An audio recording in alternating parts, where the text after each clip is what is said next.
दोस्तों, क्या आपने कभी सोचा है एक पूरा का पूरा शहर पानी में डूब गया हो?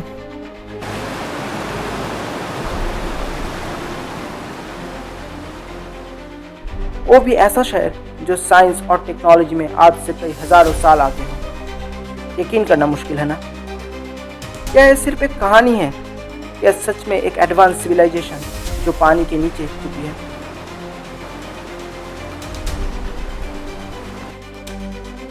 आज हम बात करने वाले हैं दुनिया के सबसे बड़े मिस्ट्रीज में से एक, the lost city of Atlantis. तो चलिए खोलते हैं एटलांटिस के राज का दरवाज़ा। एटलांटिस का पहला जिक्र आता है 360 BC में ग्रीक फिलोसोफर प्लेटो की राइटिंग्स में। उनका 2 डायलॉग टीमियस और क्रिटियस में। प्लेटो लिखते हैं एक एडवांस सिविलाइजेशन के बारे में जो 9000 साल पहले मौजूद थी। ये सिटी अटलांटिक ओशन के बीच एक आइलैंड पर बनी थी और सब कुछ था वहाँ। Huge palaces, golden temples, advance ships और सबसे बड़ी बात clean energy sources. Greek mythology के मुताबिक समुंदर का राजा पोसाइडन को एक इंसानी लड़की क्लेटो से प्यार हो गया। उसके लिए पोसाइडन ने एक आइलैंड में एक शहर का निर्माण किया और उस आइलैंड के अराउंड 5 पानी और ज़मीन का गोल गोल कॉन्सेंट्रिक रिंग बनाया, जैसे एक एपिक मेज। लोग कहते हैं उस समय से ही एटलांटिस बहुत ज़्यादा एडवांस और समृद्ध हुआ करता था। एटलांटिस के बारे में कहते हैं उनके पास ऐसी टेक्नोलॉजी थी जो हम आज भी फुल्ली डेवलप नहीं कर पाए। कुछ थ्योरीज से जाना जाता है एटलांटियंस के पास एक स्पेशल टाइप का क्रिस्टल था, जैसे पोसाइडन क्रिस्टल, जो बहुत स्ट्रॉन्ग और स्टेबल एनर्जी स्टोर कर सकता था। पोसाइडन क्रिस्टल का जिक्र एटलांटिस थ्योरीज में पाया जाता है, जिनके इस्तेमाल एटलांटियंस करते थे प्योर, क्लीन और वायरलेस एनर्जी बनाने के लिए।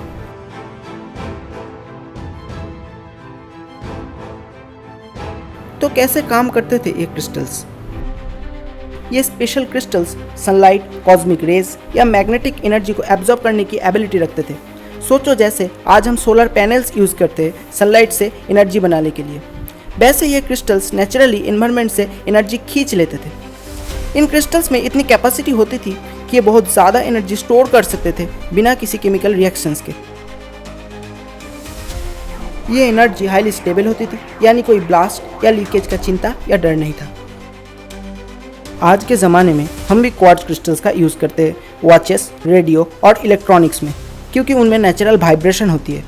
आप अगर ध्यान दोगे तो देख पाओगे आपके घर में अगर कोई अच्छी सी घड़ी हो तो उनमें क्वार्ट्ज लिखा हुआ मिलेगा। अब जो पोसाइडन क्रिस्टल एनर्जी स्टोर करके रखता था, उसको प्लेस किया जाता था शहर के बीच में एक बड़ी सी क्रिस्टल एनर्जी टावर में, जो बार बार सनलाइट, कॉस्मिक रेज अपने अंदर एब्जॉर्ब कर लेता था और उसी एनर्जी को वेव्स के फॉर्म में रिलीज करता था, जस्ट लाइक आवर वाईफाई। और एक होता था रिसीवर क्रिस्टल, और आसानी से समझने के लिए हमारा फ़ोन या कोई डिवाइस जिसमें डाटा की ज़रूरत हो, वो एनर्जी वेव्स कैच कर लेता था और अपने ज़रूरत के हिसाब से वो एनर्जी इस्तेमाल करते रहता था। यानी टावर ने एनर्जी भेजी और रिसीवर ने पकड़ ली बिना किसी केबल के।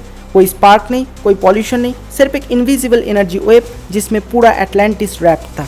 एटलांटियंस इन क्रिस्टल का एक्टिवेशन भी एक स्पेशल तरीके से करते थे, साउंड और वाइब्रेशन के जरिए। ये एक एडवांस साइंस थी जिसे हम अभी तक फुल्ली समझ नहीं पाए हैं। हर क्रिस्टल के अंदर एक नेचुरल वाइब्रेशन या फ्रीक्वेंसी होती है। सोचो जैसे एक ग्लास को अगर परफेक्ट पिच की आवाज़ से स्ट्राइक करो तो वो वाइब्रेट करने लगती है, वैसे ही क्रिस्टल भी स्पेसिफिक साउंड फ्रीक्वेंसी से रिएक्ट करते हैं। एटलांटियंस ने समझ लिया था कि अगर किसी क्रिस्टल पर एक पर्टिकुलर वाइब्रेशन या साउंड वेव डाली जाए तो उसका इनर एनर्जी एक्टिवेट हो सकता है। ये फ्रीक्वेंसी या फिर sound waves musical tones, chants या फिर मशीन्स द्वारा क्रिएट किया जाता था।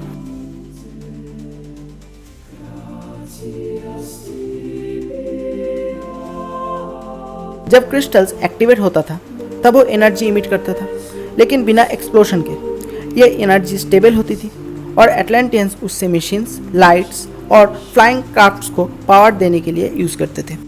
एटलांटिस में कुछ स्पेशल टेम्पल्स और चेम्बर होते थे जहाँ ये साउंड बेस्ड एक्टिवेशन किया जाता था।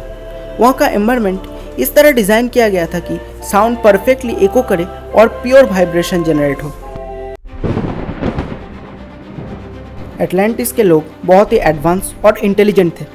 उन्होंने नेचुरल एनर्जी सोर्सेज का भी मैक्सिमम यूज़ करना जानते थे, specially hydrothermal and geothermal energy. Hydrothermal energy का मतलब होता है वाटर और हीट का कॉम्बिनेशन।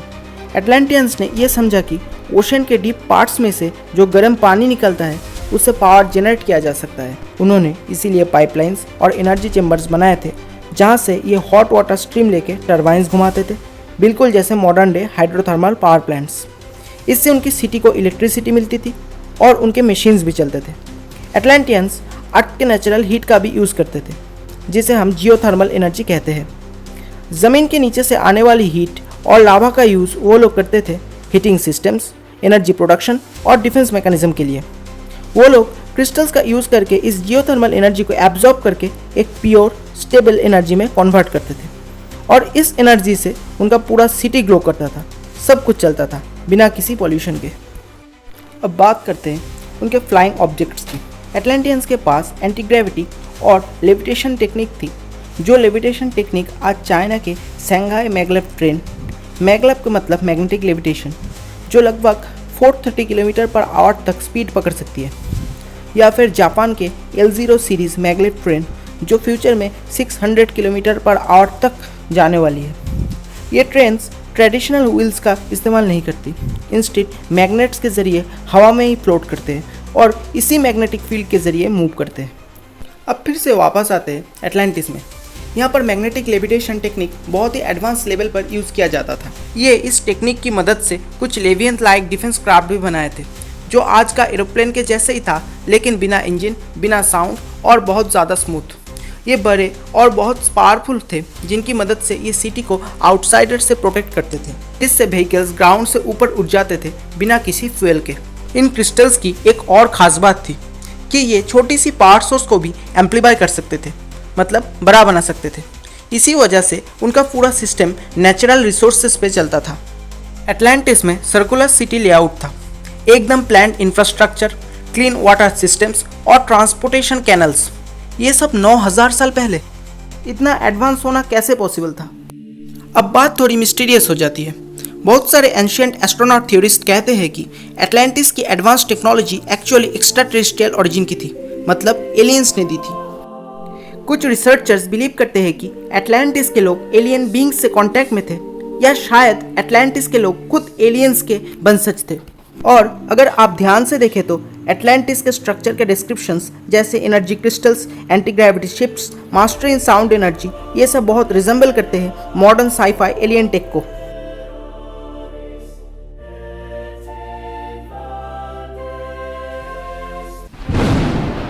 एटलांटिस में और भी कुछ ऐसे टेक्नोलॉजीज का जिक्र आता है जो एलियन कनेक्शन का एविडेंस देता है। बाढ़ और भूकंप जैसे प्राकृतिक आपदा को भी कंट्रोल करने का काबिलियत था उनके पास। एलियंस के पास एक ऐसी डिवाइस हो सकती थी जो अर्थ के अंदर का वाइब्रेशन को डिटेक्ट करके उन्हें ऑपोजिट फ्रीक्वेंसी से कैंसिल कर देती थी, जैसे नॉइस कैंसिलिंग हेडफोन्स। वैसे ये मशीन अर्थक्वेक को शांत कर देती थी। और बाण का क्या? एलियंस के पास एक ट्रांसपेरेंट फोर्स फील्ड डोम था जो स्टॉर्म और बाण को शहर के बाहर रखते थे। इसके अलावा भी वो जब चाहे बारिश भी करवा सकते थे। आज के दिनों में हम भी उनकी तरह आर्टिफिशियल रेन करवा सकते हैं, जिसे हम क्लाउड सीडिंग कहते हैं, लेकिन उनके पास तो पूरा वेदर कंट्रोल रिमोट था। और एक ऐसा भी टेक्नोलॉजी का जिक्र आता है जो सुनामी को डाइवर्ट कर सकते थे, जैसे कोई बहुत ही एडवांस सिस्टम। समुद्र के बीच में ही रह के वो समुद्र को अपना दोस्त बना चुके थे। इन भूकंप या फिर बांध से प्रोटेक्शन के लिए इनके पास एक और टेक्नोलॉजी था, एक AI सिस्टम जो पृथ्वी के अंदर टाइनीस्ट मूवमेंट को भी रीड कर सकता था और ऑटोमेटिक डिफेंस एक्टिवेट कर देता था। तो क्या ये सब सिर्फ इमेजिनेशन है या सच में कुछ ऐसी एलियन टेक्नोलॉजी थी जो 1000 ऑफ ईयर्स पहले काम करती थी? कभी जो शहर दुनिया से कई कदम आगे था टेक्नोलॉजी में, ज्ञान में, ताकत में, तो ऐसा क्या हुआ जो एक ही रात में ये सब गायब हो गया? इस दावे को हम कुछ एस्पेक्ट से देख सकते हैं। कुछ साल बाद पोसाइडन और क्लेटो का 10 संतानें हुई। उनमें से सबसे बड़े बेटे का नाम था एटलस।